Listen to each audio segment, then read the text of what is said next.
പിന്നെ ഈ വണ്ടി എടുക്കുന്ന ആൾക്കാരോട് എനിക്ക് പറയാനുള്ളത് പ്രോപ്പറായിട്ട് സർവീസ് ചെയ്യാം, അതുപോലെ തന്നെ പ്രോപ്പറായിട്ട് ക്ലീൻ ആൻഡ് നീറ്റായിട്ട് വണ്ടി കൊണ്ടുനടക്കാം. ഫസ്റ്റ് നമ്മുടെ ആ 1000 കിലോമീറ്റേഴ്സൊക്കെ ആവണ വരെ നമ്മൾ ഏകദേശം ഒരു 60 കിലോമീറ്റേഴ്സൊക്കെ ആയിരിക്കും പോകാനായിട്ട് പറയാം. അത് അങ്ങനെ തന്നെ പ്രോപ്പറായിട്ട് പോകുക. കാരണം ഈ ഒരു വണ്ടി നമ്മൾ ഹൈവേയിലേക്ക് കയറ്റിയിട്ട് നമ്മളൊന്ന് പുഷ് ചെയ്ത് കഴിഞ്ഞാൽ അല്ല പക്കയായിട്ട് പോകും. അപ്പോൾ ആ ഒരു ത്രില്ലിൽ നമ്മൾ ആ ഒരു സ്പീഡ് ടോപ്പ് സ്പീഡ് കയറാൻ ചാൻസ് ഉണ്ട്.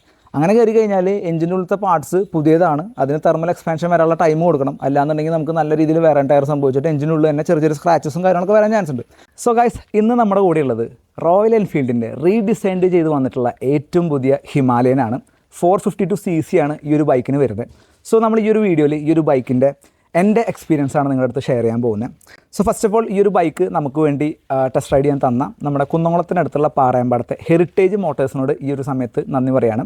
റോയൽ എൻഫീൽഡിൻ്റെ ഏതൊരു ബൈക്കിന് വേണ്ടിയിട്ടും അല്ലെങ്കിൽ എന്തൊരു ഡീറ്റെയിൽസ് അറിയാനായിട്ടും EMI അങ്ങനത്തെ എല്ലാ ഡീറ്റെയിൽസ് അറിയാനായിട്ട് നമുക്ക് ഇവരെ ധൈര്യമായിട്ട് കോൺടാക്ട് ചെയ്യാം. കാരണം നമുക്ക് ഒരുപാട് കാലമായിട്ട് ഇവർ അറിയുന്ന ഒരു ആൾക്കാരാണ്. സോ ഇവർക്ക് ഒരുപാട് ബ്രാഞ്ചുകളൊക്കെ ഉണ്ട്. എല്ലാ ബ്രാഞ്ചുകളിലും വളരെ അഫോർഡബിളായിട്ട് അവർക്ക് ചെയ്യാൻ പറ്റുന്ന എല്ലാ ഓഫറുകളും ചെയ്തിട്ടാണ് റോയൽ എൻഫീൽഡിൻ്റെ വണ്ടികൾ വിൽക്കുന്നത്. അപ്പോൾ എന്തായാലും നിങ്ങൾ റോയൽ എൻഫീൽഡ് എടുക്കാൻ താല്പര്യപ്പെടുന്ന ആൾക്കാരാണെങ്കിൽ നിങ്ങൾക്ക് എന്തായാലും ഈ ഹെറിറ്റേജ് മോട്ടോഴ്സുമായിട്ട് കോൺടാക്ട് ചെയ്യാവുന്നതാണ്. ഇനി നമുക്ക് വണ്ടിയുടെ എക്സ്പീരിയൻസിനെ പറ്റി പറയാം.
റിയർ സൈഡിൽ നിന്ന് തന്നെ തുടങ്ങാം.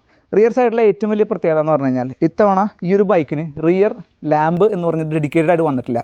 പകരം നമ്മുടെ ഇൻഡിക്കേറ്റേഴ്സിൽ തന്നെയാണ് അവർ അത് ഇൻ്റഗ്രേറ്റ് ചെയ്ത് ആ ഒരു റിയർ ബ്രേക്ക് ലൈറ്റ് കൂടി പ്രൊവൈഡ് ചെയ്തിട്ടുള്ളത് എന്നുള്ളതാണ് ഇതിൻ്റെ ഫസ്റ്റ് പ്രത്യേകതയായിട്ട് എനിക്ക് തോന്നിയത്. ഇനി നമ്മൾ പറയാൻ പോകുന്നത് ഈ റിയർ സൈഡിൻ്റെ ഡിസൈനിങ്ങിനെ പറ്റിയിട്ടാണ്. ഇവിടുത്തെ ഒരു ഡിസൈനിങ് നോക്കി കഴിഞ്ഞാൽ പക്ക ഒരു ഡേർട്ട് ബൈക്കിന് വേണ്ട രീതിയിലാണ് ഇവിടെ ഡിസൈനിങ് കൊടുത്തിരിക്കുന്നത്. പഴയ ഹിമാലയനെ കമ്പയർ ചെയ്യുമ്പോൾ പഴയ ഹിമാലയന് അത്ര ആ ഒരു സൈഡൊന്നും അത്ര ഒരു ലുക്ക് എനിക്ക് തോന്നിയില്ല. പക്ഷേ ഇതിൻ്റെ ഈ ഒരു റിയർ സൈഡ് ലുക്ക് അത് അടിപൊളിയാണ്. പ്രത്യേകിച്ച് ആ ഒരു റിയർ ലൈറ്റ് ഇല്ലാത്ത കാരണം ഒരു പുതുമയൊക്കെ ആ ഒരു സൈഡിൽ നോക്കുമ്പോൾ നമുക്ക് കാണുന്നുണ്ട്. പിന്നെ ഇതിൻ്റെ സസ്പെൻഷനെ പറ്റി പറയുകയാണെങ്കിൽ മോണോ ഷോക്കപ്പ് സസ്പെൻഷനാണ്, ഷോയുടെ സസ്പെൻഷൻസ് ആണ് വരുന്നത്. മാത്രമല്ല ഏകദേശം 200 mm ഇതിന് ട്രാവൽ ചെയ്യാനായിട്ട് സാധിക്കും. അപ്പോൾ നിങ്ങൾ നല്ല വലിയ കുഴികളിലും കാര്യങ്ങളൊക്കെ പോകുമ്പോൾ ഓഫ് റോഡൊക്കെ ചെയ്യുന്ന സമയത്ത് അത്യാവശ്യം നല്ല രീതിയിൽ ആ ഒരു സസ്പെൻഷൻ്റെ ഒരു ട്രാവൽ ആ ഒരു വീല് ട്രാവൽ ചെയ്യുന്നതായിട്ട് നമുക്ക് ഫീൽ ചെയ്യും. അത് നല്ലൊരു പെർഫെക്റ്റ് ആയിട്ട് തോന്നി. ഇനി ഈ ഒരു വണ്ടിയുടെ ബ്രേക്കിങ്ങിനെ പറ്റി പറയുകയാണെങ്കിൽ വളരെ പെർഫെക്റ്റ് ആയിട്ടുള്ളൊരു ബ്രേക്കിംഗ് ആണ്. നമ്മളിപ്പോൾ ഓൺ റോഡ് ചെയ്യുകയാണെങ്കിലും ഓഫ് റോഡ് ചെയ്യുകയാണെങ്കിലും ബ്രേക്കിങ്ങിൻ്റെ സൈഡിലേക്ക് നമുക്ക് നോക്കേണ്ട ആവശ്യമില്ല. കാരണം പക്കയാണ്. ABS മോഡ് ഓൺ ആക്കിയിട്ടുള്ളതാണെങ്കിലും ഓഫ് ആക്കിയിട്ടുള്ളതാണെങ്കിലും നമുക്ക് അത്യാവശ്യം നല്ല രീതിയിൽ ബ്രേക്കിംഗ് കിട്ടുന്നുണ്ട്. നമ്മൾ ഓഫ് റോഡൊക്കെ പോകുന്ന സമയത്ത് ഒരു പക്ഷേ ABS ഓഫ് ആക്കുന്നതായിരിക്കും നല്ലത്. സോ ബ്രേക്കിൻ്റെ കാലിപ്പേഴ്സ് നമുക്ക് വരുന്നത് ബൈബ്രെ ബ്രാൻഡിൻ്റെ കാലിപ്പേഴ്സാണ് വരുന്നത്. അതും പക്കയായിട്ടുണ്ട്. പിന്നെ നമുക്കിവിടെ ഒരു ഫിംഗർ പ്രൊട്ടക്ഷൻ ആയിട്ടുള്ളൊരു സംഭവം കൊടുത്തിട്ടുണ്ട്. നമ്മളെങ്ങാനും ബൈക്കിൽ ക്ലീൻ ചെയ്യുമ്പോൾ അങ്ങനെ എന്തെങ്കിലും സംഭവം ചെയ്യുമ്പോൾ നമ്മുടെ കയ്യിന് പ്രത്യേകിച്ച് ആക്സിഡൻ്റ് ഒന്നും വരാത്ത രീതിയിൽ ഒരു ചെറിയൊരു പ്രൊട്ടക്ഷനോട് കൊടുത്തിട്ടുണ്ട്. ബാക്കി ഈ സൈഡൊക്കെ വളരെ നീറ്റായിട്ടാണ് റീഡിസൈൻ ചെയ്ത് വന്നിട്ടുള്ളത്. ഇനി ഫുഡ് പാക്കിനെ പറ്റി പറയുകയാണെങ്കിൽ അത്യാവശ്യം റിലാക്സ്ഡ് ആയിട്ട് കാല് വെക്കാൻ പറ്റുന്ന രീതിയിലുള്ളൊരു ഫുഡ് പാക്കാണ്. ഡിസൈനിങ്ങും അടിപൊളിയാണ്. അതിൻ്റെ മുകളിൽ റബ്ബർ കോട്ടിങ് കൊടുത്തിട്ടുണ്ട്. ആ ഒരു സംഭവമൊക്കെ എനിക്ക് ഭയങ്കരമായിട്ട് ഇഷ്ടപ്പെട്ടു. എൻജിൻ സൈഡും വളരെ നീറ്റ് ആൻഡ് ക്ലീൻ ആയിട്ടാണ് ഇത്തവണ അവർ ഡിസൈൻ ചെയ്തിട്ട് വന്നിട്ടുള്ളത്. ഈ ഒരു ബൈക്ക് ലിക്വിഡ് കൂൾഡാണ്. നമുക്ക് ചെറിയ രീതിയിലുള്ള ഓഫ് റോഡും കാര്യങ്ങളൊക്കെ ചെയ്താൽ തന്നെ ഈ ഒരു റേഡിയേറ്റർ ഓൺ ആവുന്നതായിട്ട് നമുക്ക് കാണാൻ സാധിക്കും. റേഡിയേറ്ററിൻ്റെ ഒരു ഫംഗ്ഷൻ നിങ്ങൾക്ക് എല്ലാവർക്കും അറിയാമെന്നാലൊന്നും പറയാം. റേഡിയേറ്ററിൻ്റെ ഉള്ളൊരു എപ്പോഴും ഒരു ഫ്ലൂയിഡ് ഇങ്ങനെ പാസ് ചെയ്തുകൊണ്ടിരിക്കുന്നുണ്ടായിരിക്കും. അപ്പോൾ നമ്മുടെ വണ്ടിയുടെ ഉള്ളിലേക്കും ആ ഒരു ഫ്ലൂയിഡ് പാസ് ചെയ്തിട്ട് റീസർക്കുലേറ്റ് ചെയ്തുകൊണ്ടിരിക്കുകയാണ്. അപ്പോൾ നമ്മുടെ വണ്ടി ഹീറ്റ് ആവുന്നതിനനുസരിച്ച് ഈ ഒരു ഫ്ലൂയിഡ് വണ്ടിയുടെ ഉള്ളിലത്തെ ഹീറ്റിനെ പുറത്തെടുത്ത് കളയാൻ വേണ്ടിയിട്ടാണ് ഈ റേഡിയേറ്റർ ഉപയോഗിക്കുന്നത്. അതിന് വേണ്ടി ഡെഡിക്കേറ്റഡ് ആയിട്ടുള്ളൊരു ഫാനും കാര്യങ്ങളൊക്കെ തന്നെ ഈ ഒരു റേഡിയേറ്ററിൽ പ്രൊവൈഡ് ചെയ്തിട്ടുണ്ട്. അപ്പോൾ നമ്മൾ ചെറിയൊരു ഓഫ് റോഡിങ് നടത്തി കഴിഞ്ഞാൽ ആ ഒരു ഫാൻ ഓൺ ആവുന്നതായിട്ട് നമുക്ക് ഫീൽ ചെയ്യും. അപ്പോൾ ഈ ഒരു വണ്ടി ആ ഒരു കൂളിങ്ങിൻ്റെ കേസിലാണെങ്കിലും നല്ല എഫിഷ്യൻ്റ് ആയിട്ടുള്ള ലിക്വിഡ് കൂളിങ്ങോട് കൂടിയിട്ടാണ് വരണമെന്നുള്ളതാണ് പറയാനുള്ളത്. എഞ്ചിൻ സൈഡിലേക്ക് നോക്കുകയാണെങ്കിൽ 452cc എഞ്ചിനാണ് ഇപ്പോൾ വന്നിരുന്നത്. കുറച്ച് മുന്നേ നമുക്ക് 411cc ആയിരുന്നു അവൈലബിൾ ആയിട്ടുള്ളത്. അപ്പോൾ ആ 452 ആ ഒരു എന്താ പറയുക, ആ CCയുടെ ഇൻക്രീസ് ചെയ്യാനായിട്ട് ഉപരിയായിട്ട് ആ ഒരു എഞ്ചിൻ മൊത്തത്തിൽ റീഡിസൈൻ ചെയ്തതിൽ റീവർക്ക് ചെയ്തതിൻ്റെ ആ ഒരു പെർഫോമൻസ് നമുക്കിതിൽ പ്രത്യേകിച്ച് എടുത്ത് പറയേണ്ടി വരും. ആ CCയുടെ ഡിഫറൻസിനേക്കാൾ കൂടുതൽ ആ ഒരു എഞ്ചിൻ ഡിസൈൻ ചെയ്ത ആ ഒരു എഞ്ചിൻ അറേഞ്ച് ചെയ്തെടുത്തുള്ള ആ ഒരു ക്വാളിറ്റിയാണ് നമുക്ക് ഈ ഒരു പെർഫോമൻസ് തരുന്നത്. നല്ല രീതിയിൽ പെർഫോമൻസ് തരുന്നുണ്ട്. ഏകദേശം ഒരു 40 HP പവറും അതുപോലെ തന്നെ 40 Nm ടോർക്കൊക്കെ നമുക്കൊരു 4500 എബോ അത് മുതൽ കിട്ടുന്നുണ്ട്. അതിനുശേഷം നമുക്കൊരു ലാസ്റ്റ് ആ RPM ഇൻക്രീസ് ആകുമ്പോഴും അതേ ഒരു ടോർക്ക് നമുക്ക് മെയിൻറ്റെയിൻ ചെയ്ത് പോകാനും പറ്റുന്നുണ്ട്. ഇനി ഏറ്റവും ലോ ആയിട്ടുള്ള RPMലും നമുക്ക് ഏകദേശം ഒരു 36 Nm ഒക്കെ നമുക്ക് ഇതിൻ്റെ ടോർക്കായിട്ട് കിട്ടുന്നുണ്ട്. സോ എഞ്ചിൻ സൈഡിലെ പറ്റി പറയുകയാണെങ്കിൽ വളരെ പെർഫോമൻസ് ഓറിയൻറ്റഡ് ആയിട്ട് റീ അറേഞ്ച് ചെയ്ത് വന്നിട്ടുള്ള ഒരു എഞ്ചിനാന്ന് പറയേണ്ടി വരും. പിന്നെ ഈ ഒരു എഞ്ചിൻ്റെ പ്രത്യേകത എന്ന് പറഞ്ഞു കഴിഞ്ഞാൽ നമ്മൾ സാധാരണ റോയൽ എൻഫീൽഡിൽ കാണുന്ന പോലെ ആ ഒരു എന്താ പറയുക ഒരു പഞ്ചി ആയിട്ടുള്ള ആ ഒരു രീതിയിലല്ല സെറ്റ് ചെയ്തിരിക്കുന്നത്. കാരണം ഇതിൻ്റെ സ്ട്രോക്ക് ലെങ്ത്ത് ഈ ഒരു എഞ്ചിനിൽ കുറച്ചിരിക്കണം. സാധാരണ റോയൽ എൻഫീൽഡിൻ്റെ വണ്ടികളിൽ സ്ട്രോക്ക് ലെങ്ത്ത്, അതായത് പിസ്റ്റൺ ട്രാവൽ ചെയ്യുന്ന ആ ഒരു ലെങ്ത്ത് വളരെ കൂടുതലായിരുന്നു. അതുകൊണ്ടാണ് ആ ഒരു ബുള്ളറ്റിനൊക്കെ ആ ഒരു എന്താ പറയുക സിഗ്നേച്ചർ ആയിട്ടുള്ള ഒരു സൗണ്ട് സാധാരണ കിട്ടാറുള്ളത്. പക്ഷേ ഈ ഒരു വണ്ടിയിൽ കുറച്ചുകൂടി ഒരു സ്പോർട്സ് ബൈക്ക് റൺ ചെയ്യുന്ന പോലത്തെ ഒരു, അല്ലെങ്കിൽ ഒരു KTM ഡ്യൂക്കൊക്കെ റൺ ചെയ്യുന്ന പോലത്തെ ഒരു എക്സോസ്റ്റ് നോട്ടാണ് നമുക്ക് കിട്ടുക. അതിന് കാരണമാണ് ഈ ഒരു ലോങ് സ്ട്രോക്ക് സെറ്റപ്പ് മാറ്റിയിട്ട് അവർ കുറച്ചുകൂടി ഷോർട്ട് സ്ട്രോക്ക് ആക്കിയിട്ടുണ്ട്. ഇതിൻ്റെ എഫക്റ്റ് എങ്ങനെ മനസ്സിലാവുക വെച്ചാൽ എഞ്ചിൻ റവ് ചെയ്യുന്ന സമയത്ത് നമുക്ക് ആ ഒരു സൗണ്ടിൽ നമുക്ക് നല്ല രീതിയിൽ ചേഞ്ച് ഉണ്ട്. മാത്രമല്ല ഒരു റവിൽ തന്നെ നമുക്ക് വീലിലേക്ക് ഒരുപാട് പവർ പ്രൊഡ്യൂസ് ചെയ്യുന്ന രീതിയിലാണ് ആ ഒരു ലോങ് സ്ട്രോക്ക് മാറ്റിയപ്പോൾ നമുക്ക് എഞ്ചിനായിട്ടുള്ള ചേഞ്ച് തരുന്നത്. സോ നമ്മൾ ഓഫ് റോഡ് ചെയ്യുന്ന സമയത്ത് പണ്ടൊരു ടോർക്ക് ആയിട്ടുള്ള എഞ്ചിനാണ് യൂസ് ചെയ്തിരുന്നെങ്കിൽ ഇപ്പോൾ കുറച്ചുകൂടി റവ് ചെയ്തിട്ട് നമുക്ക് ആ ഒരു ഓഫ് റോഡിങ് ചെയ്യേണ്ട ഒരു സിറ്റുവേഷൻ ആയിരിക്കും. അങ്ങനെയാണ് എനിക്ക് ഫീൽ ചെയ്തത്. അത് തന്നെയായിരിക്കും നിങ്ങൾക്കും ഫീൽ ചെയ്യാൻ പോകുന്നത്. സോ അതാണ് എഞ്ചിനെ പറ്റി പറയാനുള്ളത്. പിന്നെ എഞ്ചിനെ ഞാൻ പറഞ്ഞു ഓൾറെഡി ഷർപ്പെ 450 എന്നാണ് എഞ്ചിൻ്റെ പേര്. അപ്പോൾ ഈ ഷർപ്പെ എന്ന് പറഞ്ഞാൽ ആ ഒരു പേര് എങ്ങനെയാണ് വന്നതെന്ന് വെച്ച് കഴിഞ്ഞാൽ ഓൾറെഡി നിങ്ങൾ കേട്ടായിരിക്കും, ഒന്നും പറയാം. നമ്മുടെ ടിബറ്റിനിലൊക്കെ യാത്ര ചെയ്യുന്ന ആൾക്കാർ തന്നെ ഹിമാലയത്തിലേക്ക് ഈസി ആയിട്ട് ആക്സസ് ചെയ്യുന്ന ഒരു ഗ്രൂപ്പ് ഓഫ് പീപ്പിൾസ് ഉണ്ട്. അവരെ വിളിക്കുന്ന ഒരു പേരാണ് ഈ ഷർപ്പെ എന്ന് പറയുന്നത്. സോ ഈ ഒരു ഹിമാലയം നമ്മൾ വിചാരിക്കുന്ന സ്ഥലത്തേക്കൊക്കെ നമ്മളെ എത്തിക്കുന്നതുകൊണ്ടായിരിക്കും അവർ പക്ഷേ അവർ ആ ഒരു പേര് കൊടുത്തത്. ഞാൻ ജസ്റ്റ് ഒന്നുകൂടി പറഞ്ഞെന്നുള്ളൂ. ഇനി നമുക്ക് ഇതിൻ്റെ ടാങ്ക് ഡിസൈനെ പറ്റി പറയാം. ടാങ്ക് എന്തായാലും ഡിഫറൻ്റ് ആയിട്ട് കഴിഞ്ഞ ഹിമാലയയിൽ നിന്നുള്ള ആ ബോക്സി ഡിസൈനിങ് ഒക്കെ മാറ്റിയിട്ട് പക്ക ഒരു ഫ്ലൂയിഡിക് ആയിട്ടുള്ള ഒരു ഡിസൈനിലാണ് ചെയ്തിരിക്കുന്നത്. അപ്പോൾ നമ്മൾ ഇരിക്കുന്ന സമയത്ത് നമ്മുടെ കാലിവിടെ ലോക്കാവില്ല എന്നൊരു തോന്നലൊക്കെ ഉണ്ടെങ്കിലും വലിയ കുഴപ്പമില്ലാത്ത രീതിയിൽ നമുക്കത് കാല് ലോക്കാവുന്നുണ്ട്. അതിനേക്കാൾ ഉപരി ഒരു ഈസ്തെറ്റിക് ആയിട്ടുള്ള ഒരു ലുക്കിലാണ് ഇത്തവണ അവർ ഇറക്കിയിട്ടുള്ളത്. അതിൻ്റെ സ്റ്റിക്കർ വർക്ക് ആണെങ്കിലും കളറിങ് ആണെങ്കിലും ഒക്കെ ഭയങ്കര ഈസ്തെറ്റിക് ആയിട്ടുള്ള രീതിയിലാണ് കൊടുത്തിരിക്കുന്നത്. അപ്പോൾ എനിക്ക് തോന്നിയത് എന്താണെന്ന് വെച്ച് കഴിഞ്ഞാൽ ഈ ഒരു ഡിസൈനിങ്ങിലൂടെ അവർ ഉദ്ദേശിച്ചത് നമ്മുടെ ഇന്ത്യൻ മാർക്കറ്റ് മാത്രമല്ല ഇൻ്റർനാഷണൽ മാർക്കറ്റ് കൂടിയാണ്. നമുക്കറിയാം ഈ ഒരു റോയൽ എൻഫീൽഡിൻ്റെ വണ്ടി പുറത്തേക്കും നല്ല രീതിയിൽ എക്സ്പോർട്ട് ആവുന്നുണ്ട്. അതിൽ ചില സ്പെക്കും കാര്യങ്ങളും ചെറിയ ഡിഫറൻസ് ഉണ്ടെങ്കിലും ഓൾമോസ്റ്റ് നമ്മുടെ ഈ ഒരു ക്വാളിറ്റിയുള്ള വണ്ടി തന്നെയാണ് പുറത്തേക്ക് വരുന്നത്. അപ്പോൾ ആ ഒരു ഇൻ്റർനാഷണൽ ക്വാളിറ്റിയിലുള്ള ഒരു രീതിയിലാണ് നമുക്ക് ഈ ഒരു ഡിസൈനിങ് ഇപ്പോൾ ചെയ്തിരിക്കുന്നത്. സീറ്റിനെ പറ്റി പറയുകയാണെങ്കിൽ അത്യാവശ്യം നേരമായിട്ട് സ്റ്റാർട്ട് ചെയ്തിട്ട് പിന്നെ നല്ല വൈഡറായിട്ട് വരുന്നൊരു സീറ്റാണ്. അഡ്ജസ്റ്റബിൾ സീറ്റാണ്. കുഷൻ ഓക്കെയാണ്. ഞാൻ കൂടുതലൊന്നും പറയുന്നില്ല. പില്ലിയൻ റൈഡർക്കും അത്യാവശ്യം നല്ല രീതിയിൽ കംഫർട്ട് കിട്ടുന്നതായിരിക്കും. പിന്നെ നമ്മുടെ ഈ ഒരു ബാക്കിലൊരു കരിയർ ഉണ്ട്. ഒരു 7 kg മാക്സിമം ലോഡ് കൊടുക്കാവുന്ന രീതിയിൽ ടോപ്പ് റാക്ക് കൊടുത്തിട്ടുണ്ട്. അത് ഓൾറെഡി നമുക്കിനി കസ്റ്റമൈസ് ചെയ്യേണ്ടെന്നുള്ള രീതിയിൽ അവർ ഓൾറെഡി കൊടുത്തിട്ടുണ്ട്. ഇനി അടുത്തത് ഈ ഒരു ടാങ്ക് പ്രൊട്ടക്ഷൻ ഗാർഡിനെ പറ്റി പറയണം. ഇതും വളരെ ഇതായിട്ടുള്ള ഒരു ഗാർഡാണ്. കാരണം ഒരുപാട് വീഴ്ചകളിൽ പല ആൾക്കാരെയും പ്രൊട്ടക്ട് ചെയ്യുന്നതായിട്ട് ഞാൻ പല വീഡിയോസിൽ കണ്ടു. സോ അപ്പോൾ എന്തായാലും ഡെഫിനറ്റ്ലി ഈ ഒരു സംഭവം എന്ന് പറയുന്നത് വളരെ യൂസ്ഫുൾ ആണ്. അല്ലെങ്കിൽ നമ്മുടെ ടാങ്കിലേക്ക് ഡയറക്റ്റായിട്ട് നമുക്ക് ഒരു ഇമ്പാക്റ്റ് വരാൻ ചാൻസ് ഉണ്ട്. പഴയ ഹിമാലയയിലും ഉണ്ട്. പക്ഷേ ഈ ഒരു ടാങ്കിനനുസരിച്ച് അത് റീഡിസൈൻ ചെയ്തിട്ട് വളരെ പക്കയായിട്ട് വർക്ക് ചെയ്യുന്ന രീതിയിലാണ് ഇപ്രാവശ്യം ചെയ്തിട്ടുള്ളത്. ഇനിയിപ്പോൾ ഈ ഒരു സൈഡിനെ പറ്റി പറയുകയാണെങ്കിൽ ഷാസിനെ പറ്റി പറയേണ്ടി വരും. ഷാസിയും കംപ്ലീറ്റ്ലി റീഡിസൈൻ ചെയ്തിട്ടാണ് വന്നിരിക്കുന്നത്. അതുകൊണ്ട് തന്നെ അത്യാവശ്യം ഓഫ് റോഡ് കാപ്പബിൾ ആയിട്ടുള്ള സ്ട്രോങ് ആയിട്ടുള്ള രീതിയിലാണ് വന്നിരിക്കുന്നത്. ഇപ്പോൾ പല ആൾക്കാരും ഞാൻ കേട്ടിട്ടുള്ളൊരു ഇഷ്യൂ എന്താ വെച്ചാൽ ഹിമാലയൻസ് നമ്മളെ ഹിമാലയനിലേക്ക് തന്നെ റൈഡ് പോകുമ്പോൾ സമയത്തൊക്കെ അതിൻ്റെ ഷാസി ബെൻഡ് ആവുന്നത്, അതുപോലെ ഷാസി ബ്രേക്ക് ആവുന്നൊക്കെ ആയിട്ടുള്ള കുറേ വീഡിയോസ് കണ്ടു. അപ്പോൾ എൻ്റെ ഒരു അഭിപ്രായത്തിൽ ഒരു 1 lakh ഒരു 1 lakh ബൈക്ക് ഇറങ്ങുന്ന സമയത്ത് ഒരു ബൈക്കിന് ചിലപ്പോൾ ഒരു മാനുഫാക്ചറിങ് ഡിഫക്റ്റ് ഉണ്ടായിരിക്കാം. പക്ഷേ അന്ന് വെച്ചിട്ട് എല്ലാ ബൈക്കിനും അത് ഉണ്ടാവണം നിർബന്ധമില്ല. കാരണം നമ്മൾ ആ ഒരു മാനുഫാക്ചറിങ് പ്രോസസ്സിൽ എന്തെങ്കിലും ഒരു എയർ ബബിളോ എന്തെങ്കിലും പ്രശ്നങ്ങളൊക്കെ വന്നു കഴിഞ്ഞാൽ നമുക്കത് ടെസ്റ്റ് വരാൻ ചാൻസ് ഉണ്ട്. അത് ഒരുപാട് സമയം റൺ ചെയ്താൽ മാത്രമേ നമുക്ക് ആ ഒരു സംഭവം വരുള്ളൂ. ഒറ്റയടിക്ക് നമ്മൾ ആ ഇനീഷ്യൽ ടെസ്റ്റിങ്ങിലൊന്നും ചിലപ്പോൾ അത് കണ്ടു എന്ന് വരില്ല. അങ്ങനത്തെ ഇഷ്യൂസ് ഉണ്ട്. പിന്നെയെന്ന് പറഞ്ഞു കഴിഞ്ഞാൽ നമുക്ക് ഏതൊരു വണ്ടിയാണെങ്കിലും അതിന് കുറച്ച് ടെറൈൻസ് ഫിക്സ് ചെയ്തിട്ടുണ്ട്. അതിനൊരു പരിധികളുണ്ട്. ആ ഒരു അതിൻ്റെ മേലെ കൂടെ നമ്മളെന്താ പറയുക വളരെ ഇതുകൊണ്ട് എന്തും ചെയ്യാമെന്നുള്ളൊരു രീതിയിൽ നമ്മൾ റൈഡ് ചെയ്യുമ്പോഴൊക്കെയാണ് ഇത്തരത്തിലുള്ള ചില ഇമ്പാക്റ്റ് വെച്ചിട്ട് ഈ ഷാസി പൊട്ടാണ് ഒരു കംപ്ലയിൻറ്റ് വരാൻ ചാൻസ്. ഷാസി റീഡിസൈൻ ചെയ്തോട് കൂടിയിട്ട് ആ ഒരു ഇഷ്യൂ കംപ്ലീറ്റ്ലി മാറിയെന്ന് വേണം വിചാരിക്കാനായിട്ട്. സൈലൻസറിനെ പറ്റി പറയുകയാണെങ്കിൽ വളരെ ഷോർട്ട് ആൻഡ് സ്വീറ്റ് ആയിട്ടുള്ള ഒരു സൈലൻസറാണ്. ഇതിൻ്റെ എക്സോസ്റ്റ് നോട്ടൊന്ന് നമുക്ക് കേൾക്കാം.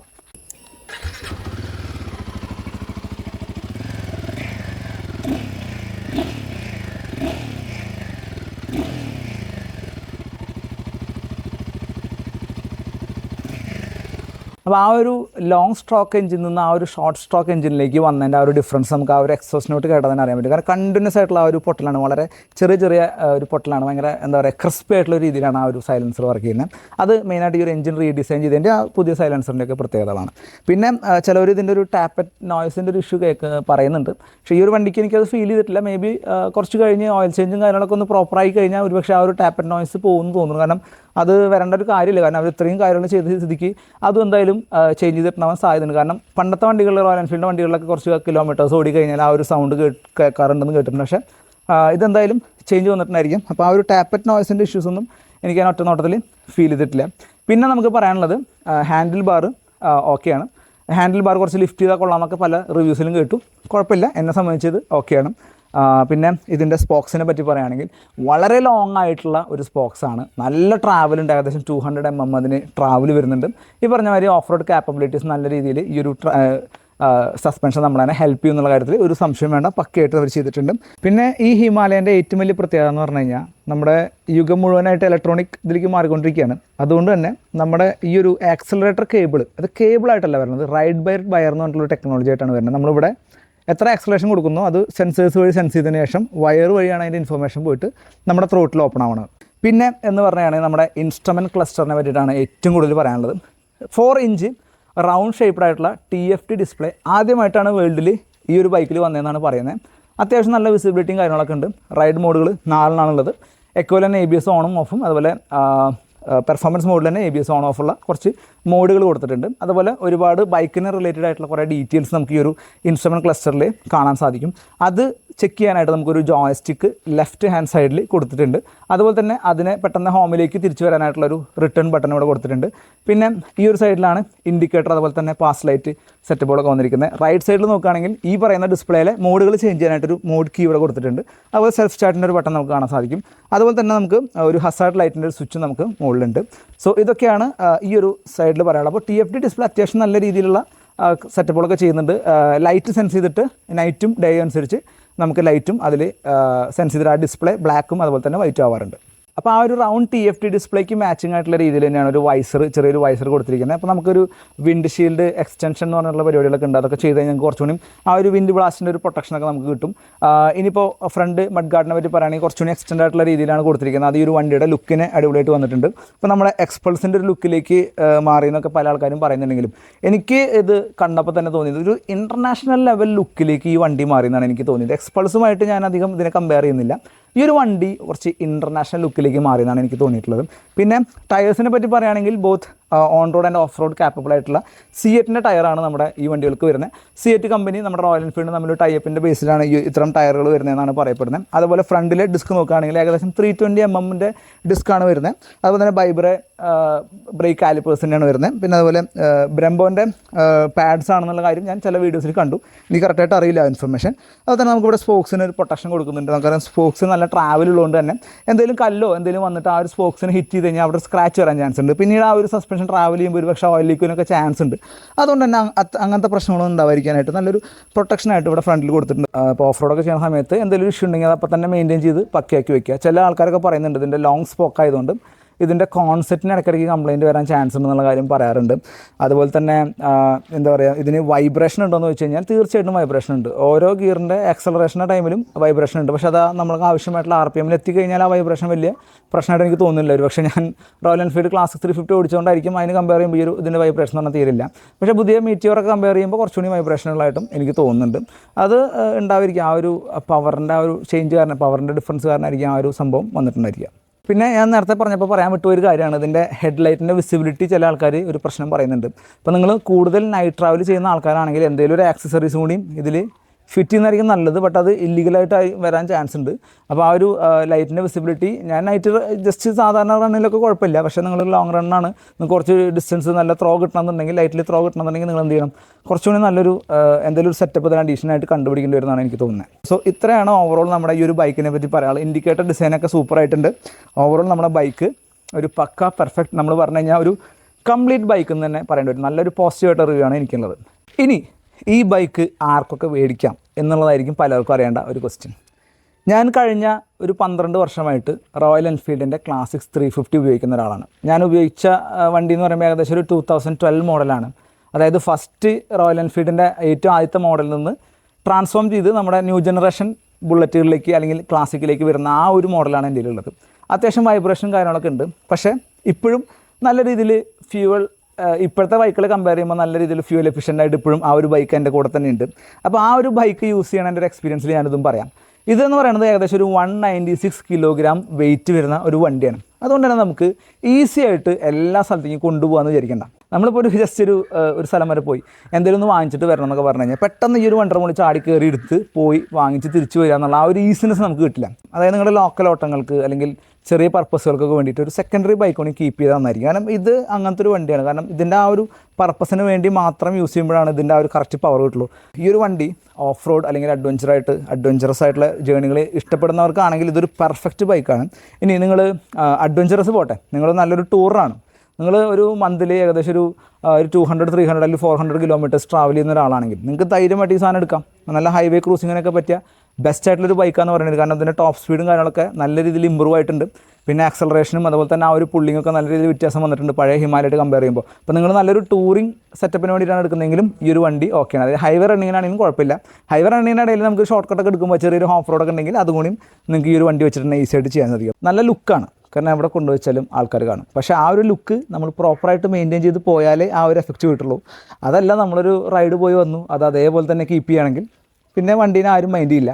അങ്ങനെയും ആവാൻ പറ്റുന്നൊരു വണ്ടിയാണ്. പക്ഷേ നമ്മൾ പെർഫെക്റ്റായിട്ട് കൊണ്ടു നടക്കുകയാണെങ്കിൽ നല്ല കിഡിലെ ലുക്കായിട്ട് കൊണ്ടു നടക്കാൻ പറ്റുന്ന ഒരു വണ്ടിയാണ് ഇതെന്ന് പറയുന്നത്. കാരണം നമ്മൾ പോകുമ്പോൾ തന്നെ ആ ഒരു അപ്രൈറ്റ് പൊസിഷനൊക്കെ നമ്മൾ തന്നെ ഒരു എന്താ പറയുക, ഒരു റോയൽ ഫീൽ നമുക്ക് കിട്ടും. ആക്ച്വലി ശരിക്കും പറഞ്ഞാൽ ഒരു റോയൽ എൻഫീൽഡ് തന്നെയാണ്. പിന്നെ ഈ ഒരു ബൈക്കിൻ്റെ ടാങ്ക് കപ്പാസിറ്റി എന്ന് പറയുന്നത് ഏകദേശം 17 ലിറ്റേഴ്സാണ്.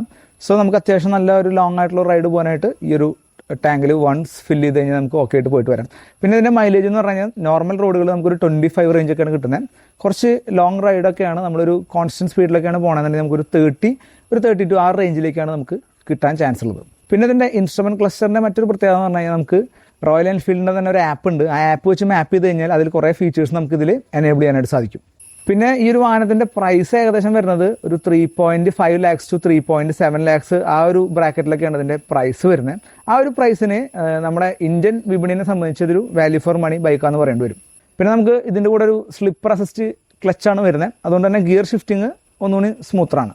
പിന്നെ ഏറ്റവും വലിയ ഒരു കാര്യം എന്ന് പറയുന്നത് ഈ അടുത്തിടെയായിട്ട് നമ്മുടെ റോയൽ എൻഫീൽഡിൻ്റെ എൻജിൻസ് സ്ട്രെസ്ഡ് മെമ്പർ ആ ഒരു സെറ്റപ്പിൽ നിന്ന് മാറിയിട്ട് അതൊരു ഡെഡിക്കേറ്റഡ് ആയിട്ടൊരു സ്പേസ് ഒക്കെ കൊടുത്ത് അറേഞ്ച് ചെയ്യുന്ന പോലെയാണ് ഷാസിസിൽ അറേഞ്ച് ചെയ്തിരുന്നത്.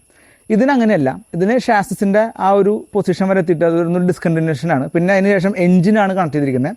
പിന്നെ അവിടുന്ന് ഷാസി കണ്ടിന്യൂ ചെയ്യണം. അപ്പോൾ ഒരു ഷാസിയുടെ മുകളിൽ റെസ്റ്റ് ചെയ്തിരിക്കുന്ന പോലെയല്ല അതിൻ്റെ എഞ്ചിൻ. ഇതൊരു സ്ട്രെസ്ഡ് മെമ്പറാന്ന് പറയും. സ്ട്രെസ്ഡ് മെമ്പർ എന്ന് പറഞ്ഞു കഴിഞ്ഞാൽ നമ്മുടെ ഷേസിൻ്റെ ഒരു പാർട്ടായിട്ട് തന്നെയാണ് ഇതിലത്തെ എഞ്ചിൻ ആക്ട് ചെയ്യുന്നത്. അങ്ങനെ ചെയ്യണതിൻ്റെ ഒരു പ്രശ്നം എന്താണെന്ന് വെച്ച് കഴിഞ്ഞാൽ നമുക്ക് നല്ല രീതിയിൽ വൈബ്രേഷൻ നമ്മുടെ ഷാസിയിലേക്കും അതുപോലെ ഹാൻഡിലേക്കൊക്കെ എടുക്കാറുണ്ട്.